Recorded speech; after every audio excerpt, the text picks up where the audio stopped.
Ora, viva, meus caros amigos, vamos hoje concluir este périplo de 3, agora um quarto episódio, ainda sobre essa descoberta notável do meu amigo Ricardo Martins, lá comigo na Igreja do Carmo, em que descobrimos aquela tabela dos toques de incêndio esquecida, que afinal ela será datada 1881, data da criação do observatório, ou até 2 anos depois, data em que o convento de São José passa a ser o Hospital Maria Pia. Eu tinha prometido ainda um último episódio sobre a tabela dos toques de incêndio. Enfim, meus amigos já devem estar cheios de fogo, mas enfim, ainda vamos aqui ver umas labaredas a aparecer. De fogo em Luanda, sobre a Ingombota. De facto, os lugares de Ingombota que estão na tabela não são muitos. Praticamente o único é precisamente a Igreja do Carmo. Eu sobre a Igreja do Carmo já falei nesses episódios e noutros. Creio já o ter dito que foi construída entre 1660 e 1689 pelos carmelitas descalços que se instalaram naquele lugar ermo.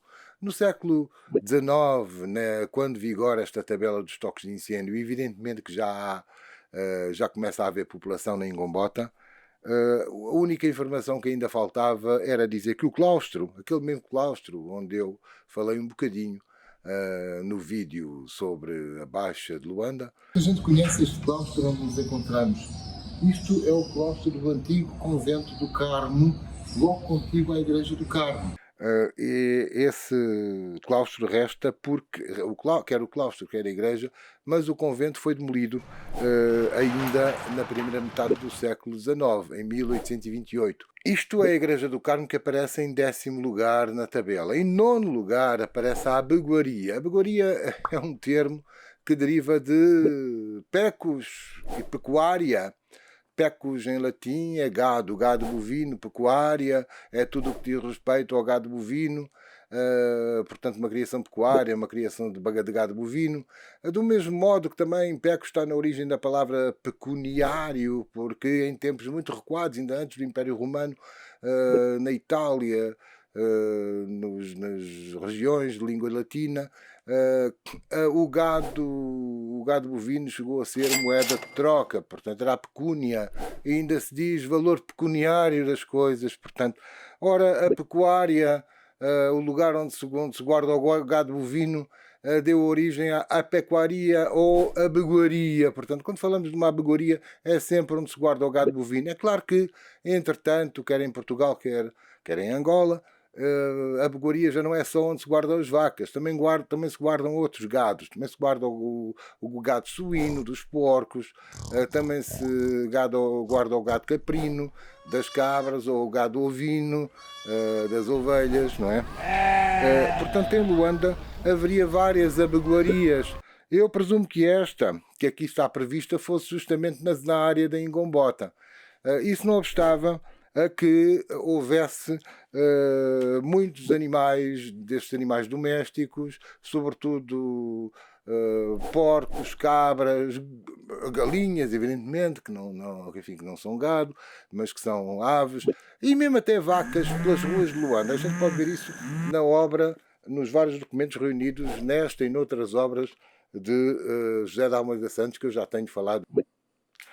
Em 11º lugar na tabela dos toques de incêndio, 11º e último lugar, temos a Igreja da Nazaré. Essa não é na Ingombota, é na Baixa, também já falei muito nela, tornarei a falar. Ela é inesgotável na história de Angola. Tornarei de certo a falar muitas vezes da Igreja da Nazaré.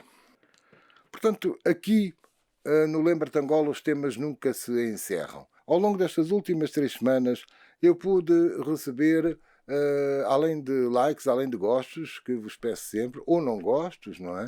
Esta interação com estes vídeos, mas recebi sempre muitas mensagens com as quais muito tenho aprendido, muitas notas que me têm mandado vários subscritores, e peço-vos sempre que continuem a ver os vídeos, a subscrever o canal, inclusive a tornar-se membro, que não custa muito. E temos aqui, portanto, eu queria comunicar aqui algumas das informações e observações que recebi. Comecei logo por receber uma, e permitam que não indique as pessoas, mas continuem a interagir comigo, por favor, aqui com o canal.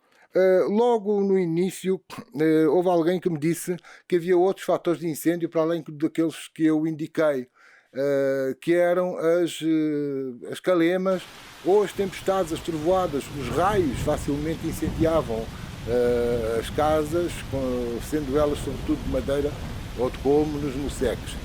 É verdade, eu não o disse diretamente, mas indiretamente desde o primeiro episódio está lá na música do genérico. Como podem ver, estes episódios, agora com este quarto, tiveram como genérico a canção Nzagi dos Ngola Ritmo.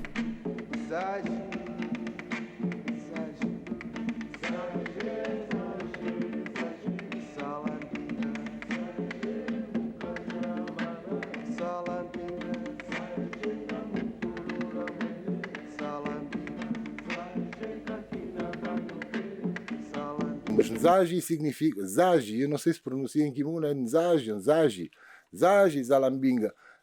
O Zagi, o raio, traz a fome. Portanto, o raio que caía em cima das cubatas e que provocava a penúria, não é verdade? E que é cantado nessa canção que ficou imortalizada dos Ngola Ritmos. Não foi por acaso que eu escolhi o Zagi para os genéricos deste episódio. Ainda um outro amigo, muito em particular, também me chamou a atenção do facto da placa ter uma dobradiça.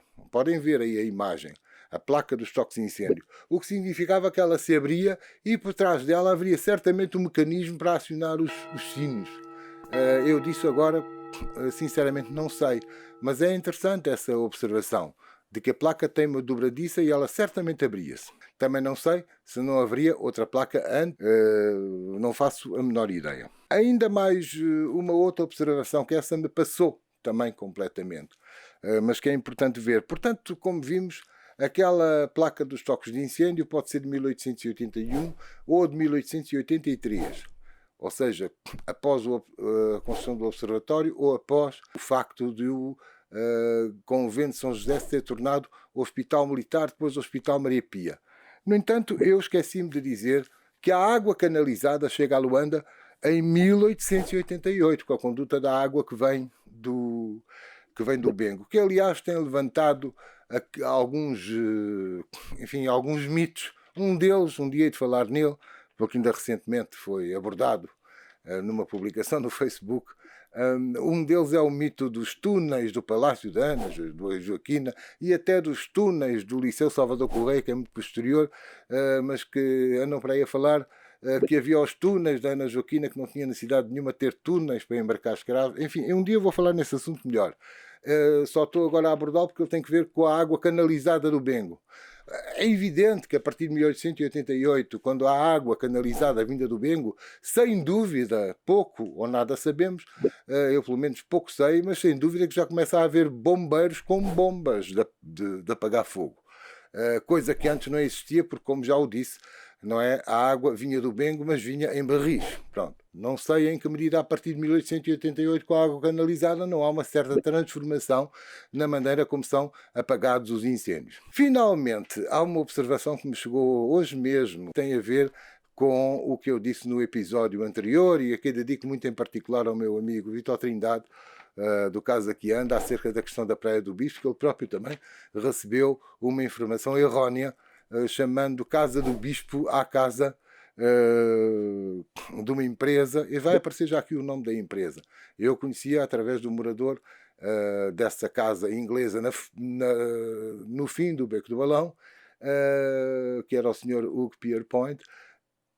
Essa casa eu via quando eu tinha 3 anos de idade, nos anos 1965, eu tinha 3, 4 anos de idade, eu vi ser demolida a casa que lá estava, que era um bungalow. Podem vê-la numa imagem que alguém me mandou hoje, aqui ao fundo. Aliás, ao lado temos o observatório meteorológico com o balão.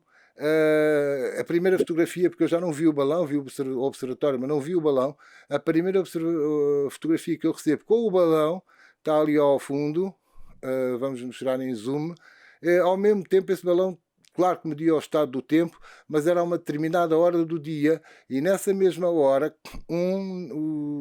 indicava aos navios se eles podiam ou não atracar. E os navios davam depois um sinal sonoro, que podia ser o rebentar de um canhão ou apitar de uma sirene, não é verdade? Em concomitância.